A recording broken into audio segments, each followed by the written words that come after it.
Magandang gabi guys, ito na yung Nissan Patrol Platinum na marami ang warning. Kaya nga pala ang makina nito guys ay malaki. B8 din siya, BK56, pero Nissan Patrol 400 yan guys. Nakikita nyo, meron siyang bulb actuator at saka meron siyang Camtronic nandyan sa likod.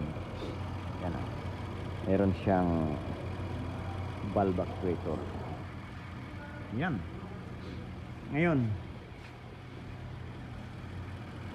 si-check upin natin ng wirings or mapapalaban naman tayo sa wirings nito dahil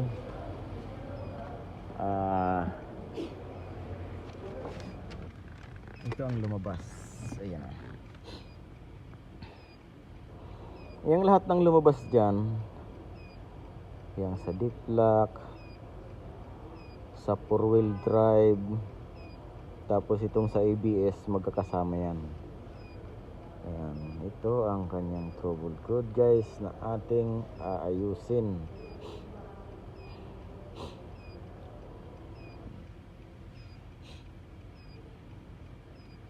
Ayan, yung C1187 deep lock controller, or ito ay hindi gumagana pero wala dyan ang problema.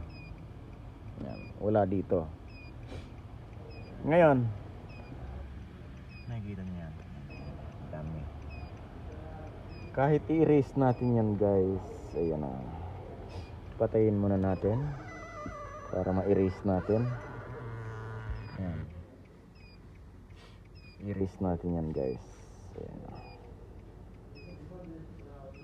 Parang may anong tawag doon, may sumisiyap-siyap. Pag sa aircon lang talaga ang tagal i-erase. Yan yung nagpapatagal dyan, yung sa aircon.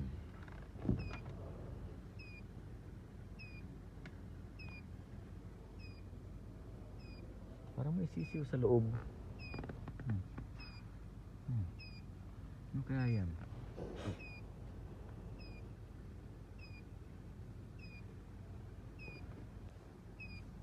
Ang tagal pang i-erase ang sa aircon.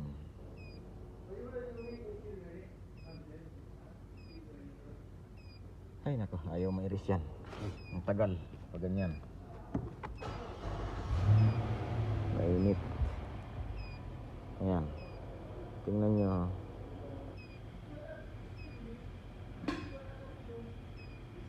Nai-erase siya guys. Ayan o, nawala na, pero hindi nawala yung warning. Ngayon, nandito lang uli yan. Kahit wala na siyang full code, pero tawagsa natin, nandyan yan, nakasave yan dahil hindi okay ang deep lock. Ayan, diba? Ngayon yan ang ating pagtutuunan ng pansin. Yung mga jet ski natin nandun na sa labas. Bukas titestingin natin yon. Tapos atin siyang papalinisan sa ating mga kasama at ibibigay na natin sa may-ari.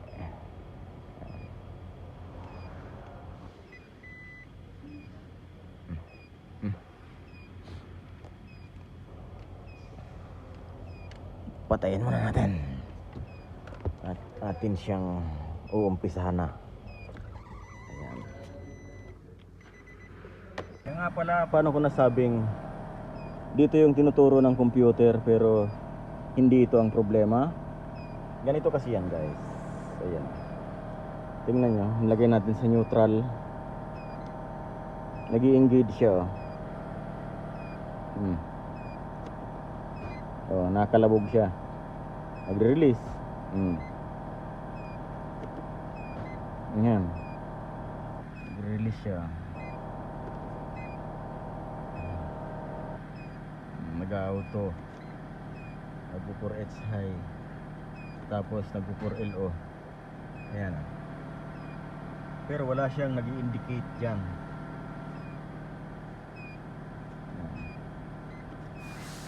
Hindi rin ang problema niyan doon sa motor. Tingnan niyo guys, hindi siya hindi siya nagpapalit-palit. I-check up muna natin ang mga wiring. Or i-check muna natin ang mga fuse bago natin yan hahatulan. Dahil kadalasan ang problema guys, wala sa ganito. Kadalasan nasa wiring.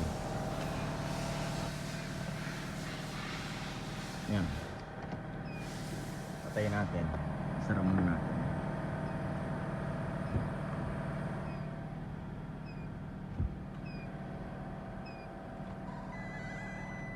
Nga pala guys, ito na siya. Ayan na. Wala na. Malinis na. Ayan. Kahit tingnan natin ganyan. Napakalinis niya na guys. Biglang nawala. At ngayon, tingnan nyo to. Ayan, gumagana na ang controller guys. Kanina hindi mo yan dyan mapindot. Isa lang ang napipindot mo kanina. Ito lang. Ngayon napipindot mo na yan lahat. Ayan. Okay. Kaya sinabi kong hindi dito dahil gumagana ang 4x4. Yan. Kaya ako nasabing nasa wire dahil unang-una mag-check muna tayo ng mga fuse. Mga fuse, connector sa ilalim, tapos yung range position. Ayan, nadukit natin.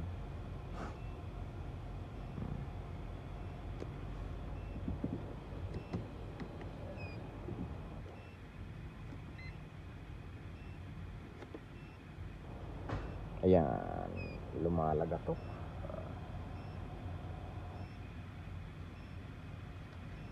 Ayan, lumalagatok siya guys.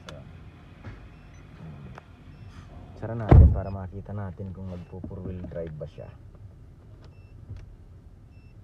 Mayroon pa din kasing warning yung yung anong tawag doon, ito sa tubig. Kaya hindi natin makita. Lalagyan muna natin guys, papakita natin. Kaya pala puno ng tubig yung tangke. Ang problema niyan guys, sensor. Papalitan natin ng sensor. Order tayo ng sensor. Yan, aircon natin.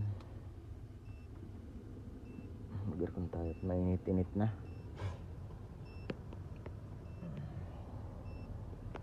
Nag-ano kasi yung warning eh.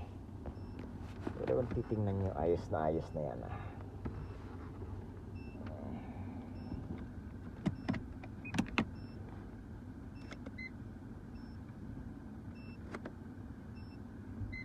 Yan, kumakalabog, lumalagatok.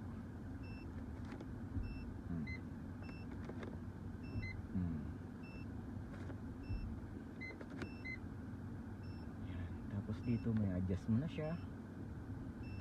Ayan.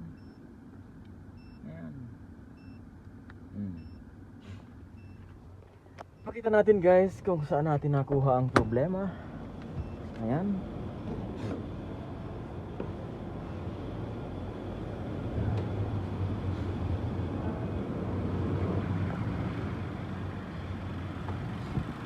Dito guys. Ayan. Itong fuse na to tinanggal natin. Tapos nilinisan natin, loose contact siya. Lahat yan, nilinisan na rin natin yan lahat. Sama-sama na yan. Pero ito lang talaga ang pinaka problema.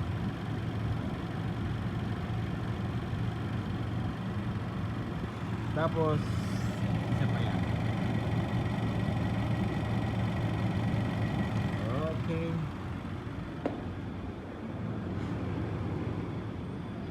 Nandun lang yung kanyang sakit. Doon siya natin nadukit. Tapos naglinis din tayo doon sa ilalim ng mga connector para isahang gawa na guys. Natin.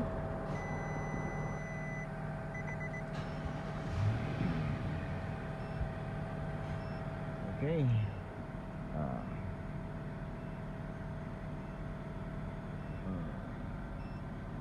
Hmm. Hmm. Hmm. Oh. Ayos.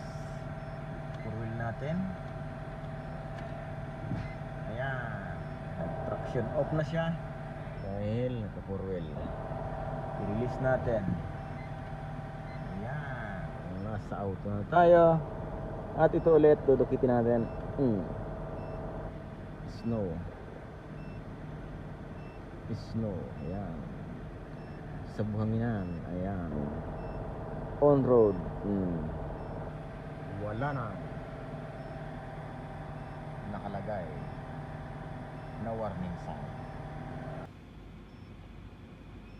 Ayan na siya guys.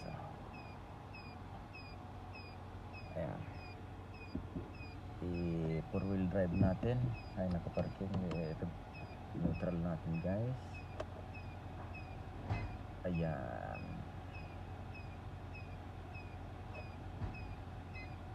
Hi. Auto. Ayan, naka-auto na siya. Tapos ilagay natin sa bato-batuhan. Ayan. Sa batuhan yan guys. Ngayon ilagay natin sa snow. Ito naman sa buhanginan. Ayan, sa disyerto. At ito naman para sa kalsada. Ayan guys, malinis na. Ayan siya guys. Ito na lang ang problema natin, naiwan yung susi, hindi nababasa. Baka itong susi na to ay hindi original dito, at baka ito'y duplicate lang. Kailangan yung original.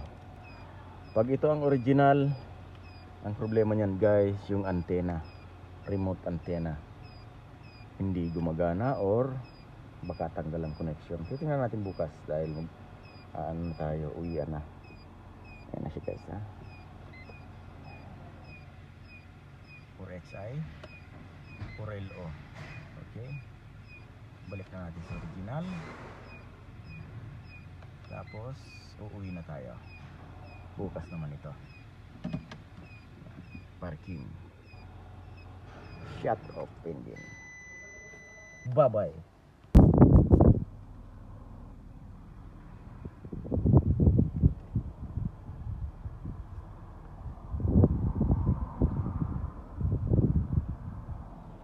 Ayos na.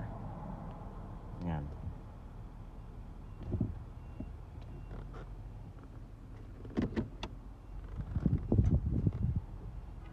Wala nang warning sign. Finish na. Ibigay na natin guys sa may-ari.